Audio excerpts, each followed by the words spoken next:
എവിടെ കഴിക്കണം മോളെ? ഞാനതാ ചായ കുടിച്ചിങ്ങാണ്ട് സിങ്കിൽ കുറെ പാത്രങ്ങൾ കൊണ്ടിട്ടിക്കണ്. എന്നിട്ട് കൊലായപ്പുറത്ത് ഇങ്ങനെ വന്നിരിക്കുകയാണ്. മഴ പെയ്യോ നോക്കിയിട്ട് നല്ല വെയിൽ ഉച്ചിക്കണേ. കുറെ ബെഡ്ഷീറ്റുകൾ ഉണ്ടടി തിരുമ്പാന്, അതൊക്കെ തിരുമ്പി ഇട്ടിക്കുകയാണ്. എന്റെ പണിയൊക്കെ കഴിഞ്ഞാ? മരിയോളുണ്ട് അവിടെ. മരിയോൾ അവിടെ കിടക്കുക. ഓൾക്ക് ഈ മാസം മുറ ഉണ്ടായിട്ടേ ഭയങ്കര വേദന. അപ്പൊ ഞാൻ ഓളോട് പറയേ ഇജ്ജ് അടുക്കളേക്കൊന്ന് വരണ്ട, കുറച്ചേരം റെസ്റ്റ് എടുത്തോ എന്നുള്ളത്. ഓളുണ്ട് ഇവിടെ. ഓള് ഒരാഴ്ചയായി വന്നിട്ട്. ഓള് പഴയ പല്ലവി തന്നെയാണ്. അമ്മായിമാനായിട്ട് ഒന്നും രണ്ടും പറഞ്ഞിങ്ങാണ്ട് ഇങ്ങോട്ട് വരും. ഒരാഴ്ച രണ്ടാഴ്ച ഇവിടെ നിൽക്കും, പിന്നെ അങ്ങോട്ട് പോകും. ഞാൻ ഓരോ പ്രശ്നത്തിൽ ഇടപെടാനേ നിക്കലില്ല. നമ്മളെ ഇടപെട്ടുണ്ടെങ്കിൽ ചിലപ്പോ നമ്മളാവും കുറ്റക്കാരി. എന്റെ മകളായതുകൊണ്ട് പറയല്ല, നല്ല സ്വഭാവമാണ്. എന്നാ ഒരു പാവാണേനു.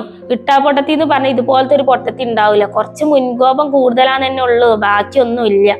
ഞാൻ സ്വഭാവം ഇവിടെയുള്ള പെണ്ണിന്റെ അടുത്ത് എടുക്കുമെന്നുള്ളതാണ് എനിക്ക് പേടി. രണ്ടാഴ്ചയായി വന്നിട്ട്. രണ്ടാഴ്ചേന്റെ ഇടക്ക് വലിയ കുഴപ്പമൊന്നും ഇല്ല. രണ്ടാളും നല്ല സൗഹൃദത്തിൽ തന്നെയാണ്. ഇനി എന്താ പാടുന്നൊന്നും പറയാൻ പറ്റൂല. ആയിക്കോട്ടെ, എന്നാ ശരി.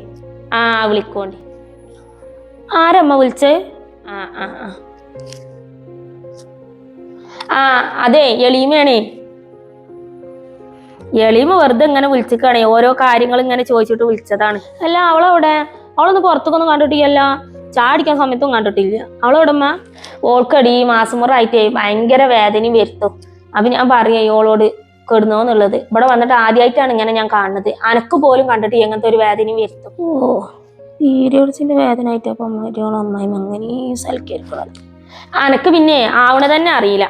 നല്ലോണം വേദന ഉണ്ട് തോന്നുന്നു. ഓരൊക്കെ ഞാൻ കുറച്ച് ഉലുവ വറുത്തുകാണ്ട് വെള്ളം കൊടുത്തിക്കണം. എന്നിട്ട് ഓളോട് പറയാ അവിടെ കിടന്നോന്നുള്ളത്.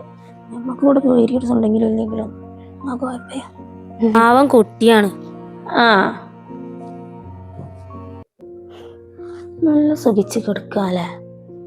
നല്ലൊരു പീരിയഡ്സ് ആയതിനൊക്കെ ഇങ്ങനെ സുഖിച്ച് കിടക്കേണ്ട ആവശ്യമുണ്ടോ?